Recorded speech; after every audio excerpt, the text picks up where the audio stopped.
We provide you the platform to turn your dreams into reality. Give wings to your aspirations with KR Mangalam University.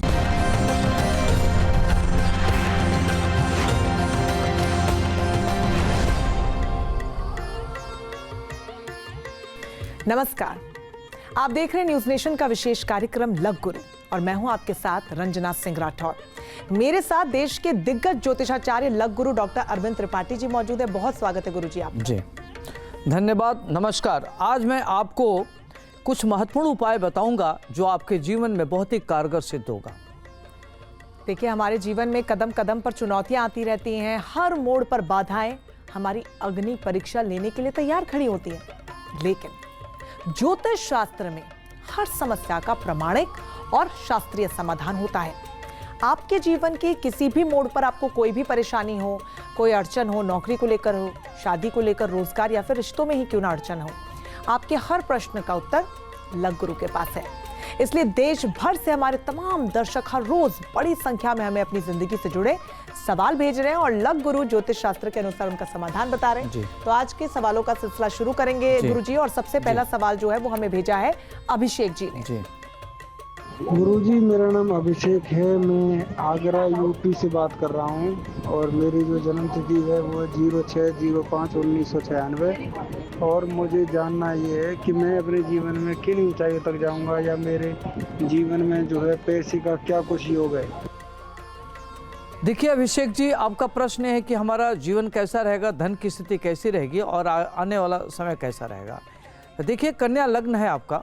कन्या लग्न हो तो इस तरह के लोगों के जो दिमाग होता है, मन मस्तिष्क होता है, बहुत शार्प होता है। इस तरह के लोग असाधारण प्रतिभा के धनी होते हैं। कन्या लग्न का स्वामी बुध होता है, तो बुध वाले जातक बहुत ही प्रखर बुद्धि के होते हैं, समझदार होते हैं, सिंसियर होते हैं और अपनी महत्वाकांक्षाओं को कार्य रूप में परिणत करने वाले होते हैं। चतुर्थ भाव में धनु राशि का गुरु है जो आपको माता पिता का भक्त बनाता है और इस तरह के लोग महान उन्नत करते हैं। पंचम भाव में आपका मकर राशि का चंद्रमा, जिनकी संतानें बहुत अच्छी होती, संततियाँ अच्छा करती हैं। और सातवें भाव में आपका मीन राशि का शनि और केतु है जो आपको काफ़ी आगे बढ़ाएगा, धन दान की स्थिति अच्छी देगा, लेकिन पत्नी से वैचारिक मतभेद कराएगा। और वहीं अष्टम भाव में मेष राशि का बुध है जो व्यक्ति को देश विदेश की यात्रा कराता है, यात्रा निर्यात से धन दिलाता है और इस तरह लोग साइड में अपना कुछ बिजनेस भी करते हैं। आपके 12वें भाव में सूर्य शुक्र मंगल है जो कुंडली आपकी मांगलिक है, तो अपने शादी विवाह को लेकर के कुंडली मिला के करना चाहिए। आने वाला समय आपका बहुत अच्छा, 2031 तक आपकी राहु की महादशा चलेगा। 2/11/24 से लेकर के 2/11/27 तक है जो राहु की महादशा में शुक्र का अंतर है। यह कालखंड आपके लिए काफ़ी अच्छा है, धन की स्थिति इसमें अच्छी होगी। हेल्थ को लेकर के चिंता बढ़ सकती है और आपकी जो महत्वाकांक्षाएं हैं उसको कार्य रूप में परिणत करने का समय आ गया है। ग्रहों की पोजीशन बहुत अच्छी है जो आपके लिए लाभप्रद सिद्ध होगा। आपको कोई परेशानी ना हो इसके लिए क्या करें कि चिड़ियों को दाना पानी खिलावें, गाय को रोटी गुड़ दें और प्रातः काल उठ करके माता पिता का चरण स्पर्श करके उनका आशीर्वाद लें। गुरुजी, जिनके सावन का महीना शुरू हो चुका है, तो ये तो दर्शक अपने जीवन के सवाल हमें भेज रहे हैं, लेकिन सावन के महीने से शिव जी की भक्ति से जुड़े कई सवाल हमारे पास वैसे भी आ रहे हैं जी। वो सवाल आज के एपिसोड में मैं आपसे लेती रहूंगी। तो सबसे पहला उसी का सवाल जुड़ा हुआ है कि सावन के महीने में प्रभु को कैसे प्रसन्न करें कि प्रभु की जो आस्था है, असीम कृपा है, वो उनके भक्त पर पड़े शिव जी की। देखिए रंजना, जो सावन होता है, श्रावण मास भगवान शिव को अति पसंद है और भगवान शिव को कहते हैं कि अवघड़दानी हैं, बहुत ही सहज हैं, सरल हैं और देवाधिदेव महादेव सबके लिए सबके लिए बहुत ही प्रिय हैं। कोई भी इनकी पूजा करता है तो अतिशीघ्र प्रसन्न हो जाते हैं, चाहे सुर हो, असुर हो, देव दानव, किन्नर नर, कोई भी हो, उनकी पूजा करते हैं तो प्रसन्न हो जाते हैं। इनको क्या चाहिए, अगर आप श्रद्धा भाव से भगवान भोलेनाथ को एक लोटा जल देते हैं तो प्रसन्न होकर के आपकी जो इच्छा होती है पूर्ण करते हैं, आपकी मनोभाव को समझते हो, आपकी इच्छाओं को पूर्ण करते हैं। ठीक इसी तरीके से जो सावन का महीना होता है, भगवान शिव का महीना है, ये बड़ा उनके लिए पवित्र महीना, उनका पसंदीदा महीना है ये। तो इस महीने में अगर जो जातक धनार्थी धन की इच्छा के लिए भगवान शिव को दूध से रुद्राभिषेक कर सकते हैं, जो आगे बढ़ना चाहते हैं, अपनी महत्वाकांक्षाओं को पूर्ण करना चाहते हैं, उनका रुद्राभिषेक दूध, सही, घी और तमाम जिस चीज़ों से कर सकते हैं उनके लिए फ़ायदेमंद होगा। जो बीमार है वो गन्ने के रस से अपना रुद्राभिषेक कर सकता है, जिसको शत्रु से परेशानी है वो सरसों के तेल से कर सकता है। और अगर किसी को शनि की 7.5 से परेशान है तो भी सरसों के तेल से कर सकता है।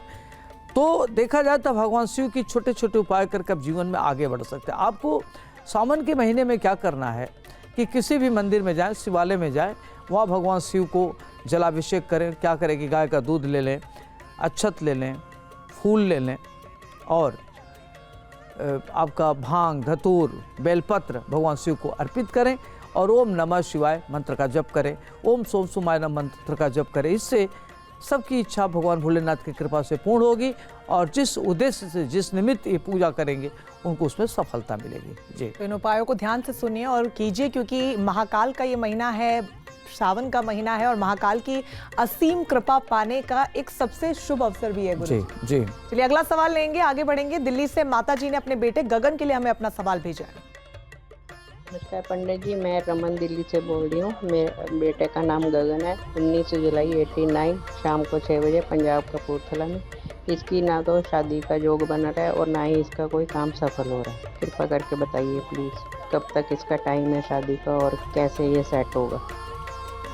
देखिए, गगन का जन्म धनु लग्न का, लग्न में इनका शनि है। तो लग्न में जब शनि होते, इस तरह के लोग बड़े रिजिड होते हैं, अपने टर्म कंडीशन पर रहते हैं। ये किसी की बात नहीं सुनते और तानाशाह प्रवृत्ति के होते हैं और अपने हिसाब से चलते हैं। इनको आप कन्विंस नहीं कर सकते, कब किस बात पर चिढ़ जाएं, कब रिएक्ट हो जाएं, अनप्रेडिक्टेबल होते हैं। आपके 10वें भाव में 2 नंबर का चंद्रमा है जो बहुत ही अच्छा मानते हैं। 11वें भाव में मिथुन राशि का राहु, 7वें भाव में आपके मिथुन राशि का गुरु, 8वें भाव में कर्क का मंगल, बुध, सूर्य है और 9वें भाव में आपका सिंह राशि का केतु है, शुक्र भी है। तो देखा जाता है ग्रहों की जो इनकी कॉन्फ़िगरेशन है बहुत अच्छी है, ग्रहों की पोजीशन बहुत अच्छी है। वर्तमान में इनका 13/3/2038 तक गुरु की महादशा है। अभी वर्तमान में इनका गुरु की महादशा में शनि का अंतर चल रहा है। 1 मई 2024 से लेकर के 13/11/2026 तक है। यह समय आपका काफ़ी अच्छा है। विवाह आपका कभी भी आपको गुड न्यूज़ मिल सकती है, समय अच्छा चल रहा है। और पुनः अगस्त 25 से लेकर के नवंबर 26 के मध्य शादी का योग बन रहा है। कुंडली अच्छी है, धन का बहुत बढ़िया है और जीवन में आप सफल रहेंगे, सफलता अच्छा मिलेगा, धन की स्थिति अच्छी रहेगी और जीवन आपका शानदार व्यतीत होगा, किसी चीज़ की कमी नहीं है। तो आप सूर्य की आराधना करें, भगवान भोलेनाथ के मंत्रों का जप करें और अगर किसी प्रकार की परेशानी है तो हनुमान जी की आराधना करें, उनको हर मंगलवार के दिन चोला अर्पित करें, आपके लिए अच्छा रहेगा। जी, तो इस पूरे एपिसोड में आप हमारे साथ जुड़े रहिए, क्योंकि न सिर्फ आपकी जिंदगी से जुड़े सवालों का जवाब गुरुजी दे रहे हैं, बल्कि सावन मास में भी जो आम से सवाल लोगों के जहन में होते हैं उसके उत्तर भी वो दे रहे हैं, ताकि आपको कोई भी समस्या ना हो। जी, आगे बढ़ेंगे। अगला सवाल जो हमें भेजा है रामचंद्र आर्य जी ने भेजा। जी। पंडित जी, मेरा नाम रामचंद्र आर्य, जन्म मेरा 7 जून 1960, राजस्थान, जिला सिरोही के आब रोड में 4:15 पर प्रातःकाल हुआ है। मेरा प्रश्न है पंडित जी कि मेरे कोई काम में मेरे नौकरी का जो अड़चन चल रहा है पिछले 5 सालों से, वो कार्य नहीं बन रहा, वो कब बनेगा पंडित जी? ऐसा कोई मुझे बताइए उपाय, जिससे कि मैं जो कोशिश कर रहा हूँ वो कामयाब हो। रामचंद्र जी, आपका जन्म वृष लग्न का है। लग्न में आपका सूर्य है, लग्नेश आपका शुक्र है और लग्न में ही सूर्य शुक्र है। तो युवती बहुत अच्छी होती है। इस तरह के लोग देखने में गुड लुकिंग, स्मार्ट होते हैं। इनका व्यक्तित्व तो बहुत आकर्षक और प्रभावशाली होता है। 2वें भाव में बुध व्यक्ति को वाक्पटु बनाता है। ऐसे लोग बड़े अच्छे ओरेटर होते हैं, डिबेटर होते हैं, धनाढ्य होते हैं, तार्किक शक्ति उनकी बड़ी मजबूत होती है। 4th भाव में सिंह का राहु व्यक्ति को धन धान की स्थिति अच्छा दिलाता है, व्यापार से व्यक्ति अच्छा कर लेता है। 6ठे भाव में तुला का चंद्रमा, ये आपको काफ़ी राहत देता है। अगर कोई घटना दुर्घटना होती है तो आपको प्रोटेक्ट करता है और एलर्जी से बचाता है। 8वें भाव में धनु राशि का शनि आपको दीर्घजीवी बनाता है और साथ ही साथ धनवान भी बनाता है। वहीं गुरु भी है, तो गुरु शनि दोनों मिलकर के आपके लिए काफ़ी अच्छा फल देने वाला होता है। 10वें भाव में कुंभ राशि का केतु राजनीतिक महत्वाकांक्षाओं को पूर्ण करता है। इस तरह के लोग बड़े अच्छे डिप्लोमेट होते हैं। और 11वें भाव में मीन राशि का मंगल, यह कुछ संपत्ति देता है, भूमि भवन प्रॉपर्टी पैतृक भी देता है और व्यक्ति खुद में भी अर्जित करता है। और अभी आपकी शुक्र की दशा 2024 से शुरू हुआ है, 20 साल चलेगा, तो 2044 तक रहेगा। वर्तमान में आपकी शुक्र की में महादशा में शुक्र का अंतर 3 अक्टूबर 25 से लेकर के आपका 25 जून 2027 तक चलेगा। यह कालखंड आपके लिए काफ़ी अच्छा है। इसमें बहुत सारे काम जो बिगड़े हुए हैं वो बनेंगे। और आप गरीबों को क्या करें कि दूध दही दान करें, मंदिर में दूध से बनी मिठाई दान करें, सुबह उठते ही अपने इष्ट को प्रणाम करें ताकि आपकी जो परेशानियां हैं समाप्त हो और आपके इस समय गुप्त शत्रुओं की संख्या में वृद्धि हो रही है। इसके लिए आपको क्या करना है कि हनुमान जी की आराधना करनी है। हंग हनुमते रुद्रात्मकाय हुं फट इस मंत्र का जप करें ताकि आपको रोग और शत्रु से निजात मिले। गुरुजी, हम सावन मास के सवाल ले रहे हैं। आप बता रहे हैं कि क्या हमें सावन के महीने में करना चाहिए, लेकिन एक महत्वपूर्ण सवाल ये भी है कि क्या हमें नहीं करना चाहिए। जी देखिए रंजना, जो सावन का महीना होता है यह भगवान शिव का महीना होता है। कहते हैं कि भगवान बड़े साज होते हैं, देवाधिदेव महादेव का ये महीना चल रहा है। तो अगर व्यक्ति सहज हो, सरल हो, दूसरे के दिल को ना दुखावे, ब्रह्मचर्य का पालन करे, पूजा पाठ करे, ओम नमः शिवाय मंत्रों का जप करे तो बहुत ही अच्छा होगा। ध्यान रखना चाहिए कि इसमें झूठ न बोलें, किसी को चीट न करें, किसी की मन को न दुखाएं, नॉन वेजिटेरियन भोजन न करें, शुद्ध सात्विक भोजन करें। जी चलिए आगे बढ़ेंगे और अगला सवाल लेंगे जो कि हमें दुर्गापुर पश्चिम बंगाल से अंकल जी ने बेटी प्रियंका राय के लिए भेजा है। गुरुजी नमस्ते, मैं वेस्ट बंगाल दुर्गापुर से बोल रहे। मेरा बेटी के बारे में जानकारी लेना है। मेरा बेटी का नाम है प्रियंका रॉय, उसका जन्म है 7/4/2010 को, टाइम है 6:10 पे। तो कृपया करके बताइए इसका एजुकेशन कैसा होगा, इसको किस लाइन में हम पढ़ाएं। देखिए प्रियंका के पिताजी ने कुंडली भेजा है, उसमें प्रियंका का जन्म कन्या लग्न का है। लग्न में शनि है। शनि लग्न में होने से व्यक्ति बहुत बुद्धिमान होता है, महत्वाकांक्षी होता है और बहुत बोल्ड होता है, किसी की बात नहीं सुनता। चतुर्थ भाव में धनु राशि का राहु, ऐसे लोग मातृभक्त होते हैं और जीवन में काफ़ी महान उन्नत करते हैं। पंचम भाव में मकर का चंद्रमा, आदमी उच्च शिक्षा ग्रहण करता है, टेक्निकल एजुकेशन की तरफ जाता है। छठे भाव में कुंभ का गुरु शत्रुहंता योग बनाता है। सप्तम भाव में मीन का सूर्य, जीवन आपका अच्छा होगा। इस तरह के लोग बड़े अच्छे प्रशासक होते हैं, सोचने की क्षमता इनकी बहुत अच्छी होती है। अष्टम भाव में मेष राशि का शुक्र बुध, ये धन धान्य बनाता है। अष्टम भाव में शुक्र कारक हो जाता है तो ये धन को देता है। दसम भाव में मिथुन राशि का केतु, व्यक्ति की जो डिप्लोमेट होता है और उसकी राजनीतिक महत्वाकांक्षाएं पूर्ण होती है। 11वें भाव में आपका कर्क का मंगल, तो ये रियल एस्टेट प्रॉपर्टी से धन दिलाता है और आपके पास चल अचल संपत्ति प्रचुर मात्रा में रहेगी। आपका वर्तमान में 11 फरवरी 2029 तक मंगल की महादशा है जो आपकी कैरियर के लिए बहुत ही अच्छा है, और राहु की दशा आपकी 2047 तक चलेगा, तो ये भी आपके लिए काफ़ी अच्छा। तभी वर्तमान में आपके 24वें वर्ष में नौकरी लगेगी, उच्च शिक्षा ग्रहण होगा, कैरियर अच्छा, हेल्थ को लेकर के थोड़ा सा अलर्ट रहना है और आपको कोई दिक्कत न हो। इसके लिए आपको क्या करना है कि भगवान सूर्य की आराधना करें, और जो आपकी शिक्षा में आगे जाएंगे उसमें जैसे टेक्निकल फील्ड होगा उसमें जा सकते हैं, लॉ MBA कर सकते हैं या इंजीनियरिंग MBA के फील्ड में जाने का योग बन रहा है। और आपकी कुंडली में धन की स्थिति बहुत अच्छी है, तो अपने मेहनत के बल पर धन आप अच्छा अर्जित करेंगे। जी बिल्कुल गुरुजी, और अब एक बार फिर से सावन से जुड़ा ही सवाल। कई तरीके की मान्यताएं हैं कि सावन के महीने में कुछ विशेष तरीके की चीज़ें जो शायद हमें नहीं खानी चाहिए, और अगर हम खाते हैं तो हमें उसका पाप लगता है। तो वो कौन सी चीज़ें जो हमें नहीं खानी चाहिए? देखिए इसमें खास तौर से ध्यान रखना चाहिए कि आपको शुद्ध सात्विक रहना चाहिए, शाकाहारी भोजन करना चाहिए, फलाहारी करना चाहिए, और अगर ज़मीन पर सोवे तो बहुत अच्छा रहेगा। और जितना शुद्ध सात्विक भोजन करेंगे उतना ही अच्छा रहेगा। नॉनवेज इत्यादि न खाएं, अपने आचरण मन विचार को शुद्ध रखें, भगवत भजन करें, ओम नमः शिवाय मंत्रों का जप करना आपके लिए अच्छा रहेगा। और जितना अच्छे से रहेंगे उतना आपके लिए बढ़िया है। ध्यान रखें कि किसी की मन को ना दुखाएं। कई बार आप सोचते हैं कि हम बड़ा अच्छा करें, लेकिन अपनी वाणी से, अपने व्यवहार से दूसरों को आहत करते हैं। तो आपको ध्यान रखना है कि मनसा वाचा कर्मणा, कोई आपके व्यवहार से दुखी न हो, चाहे मन से, वाणी से, कर्म से दुखी न हो। यही सबसे बड़ा आपकी तपस्या है। बिल्कुल, आप जीवन में कितना भी अच्छा कर लें, लेकिन अगर आपके मन में पाप है कहते हैं जी, तो आप कभी शुद्ध नहीं हो सकते। आप कितनी भी पूजा पाठ कर लीजिए, तो सबसे पहले अपने मन को शुद्ध कीजिए और फिर अपने आसपास के वातावरण को।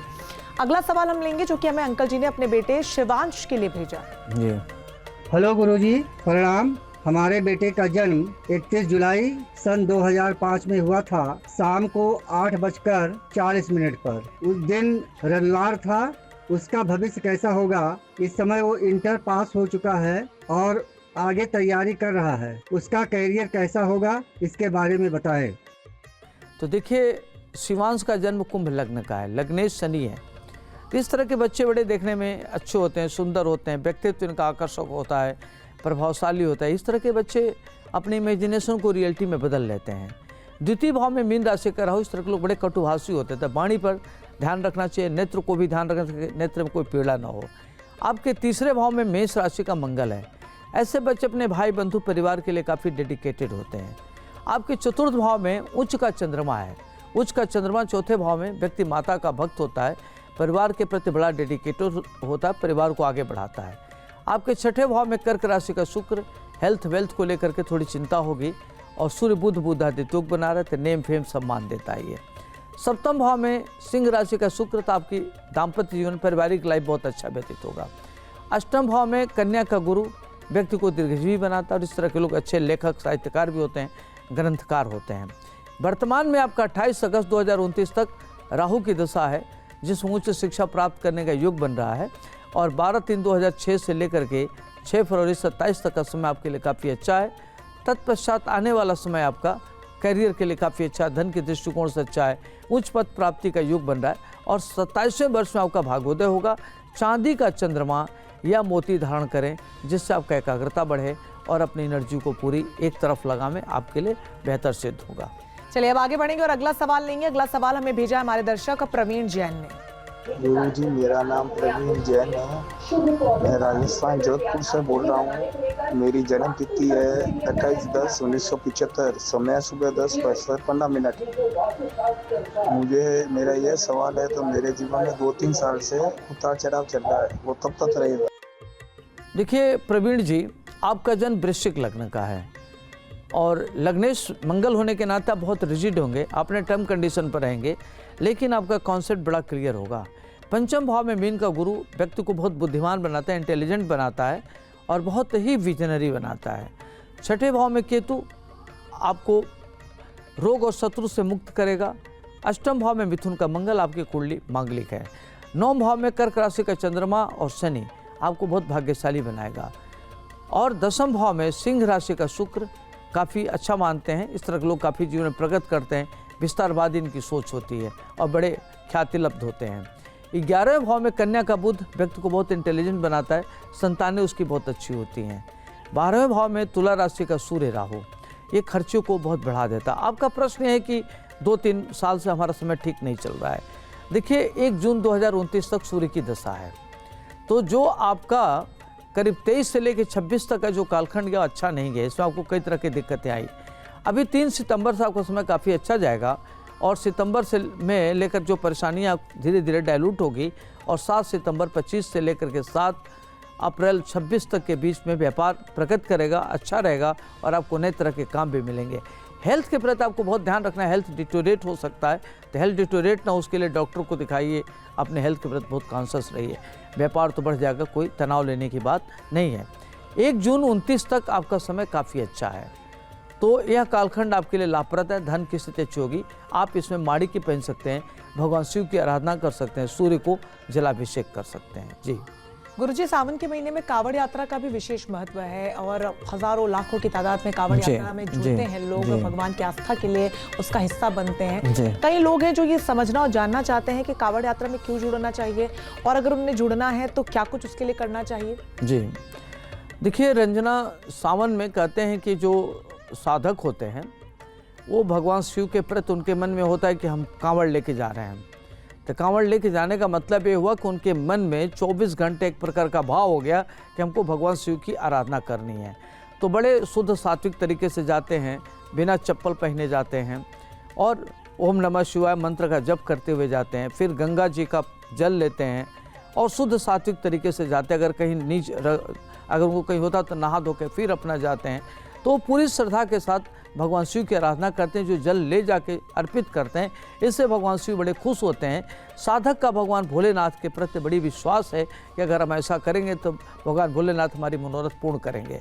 तो जो साधक हैं वो जल ले जाते हैं गंगा जी का, और ले जाकर उनके ऊपर गंगा जल अर्पित करते हैं भगवान भोलेनाथ को। इससे भगवान भोलेनाथ अति प्रसन्न होते हैं, भक्तों की मुराद पूरा करते हैं, यह भक्तों की ऐसी मान्यता है।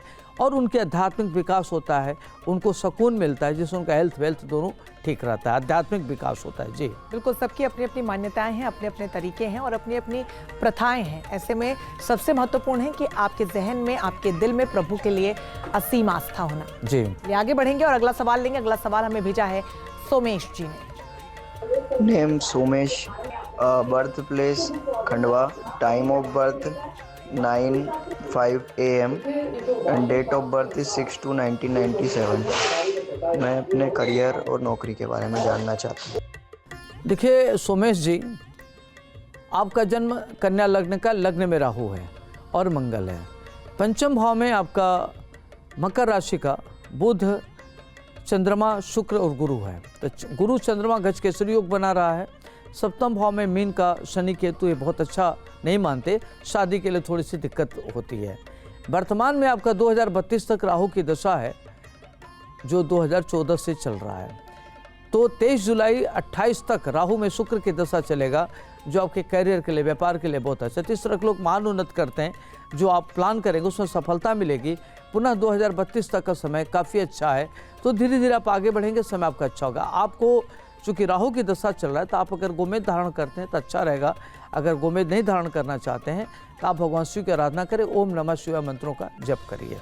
बिल्कुल गुरुजी, उम्मीद है कि आपके व्यक्तिगत सवालों के अलावा सावन के महीने से जुड़े जो भी आम सवाल लोगों के जहन में होते हैं, उसके उत्तर हमने देने की इस एपिसोड में पूरी कोशिश की है। फिर भी सावन का महीना चूंकि जारी है, आपके जहन में और कोई सवाल भी आते हैं, तो आपके व्यक्तिगत सवालों के अलावा भी आप सावन के महीने से जुड़ा अपना कोई भी सवाल हमें अपने व्हाट्सएप के नंबर पर भेज सकते हैं। तो आज के कार्यक्रम में गुरुजी फिलहाल के लिए बस इतना ही। बहुत शुक्रिया आपका। नमस्कार, धन्यवाद। तो आप भी लघुगुरु से सीधा सवाल कर सकते हैं। आपको बस इतना करना है कि अपना नाम, जन्मतिथि, जन्म का समय, स्थान और प्रश्न के साथ अपना ऑडियो क्लिप बनाना है और हमें व्हाट्सएप कर देना है। हमारा व्हाट्सएप नंबर है 9355010002। लघुगुरु करेंगे आपकी हर समस्या का समाधान।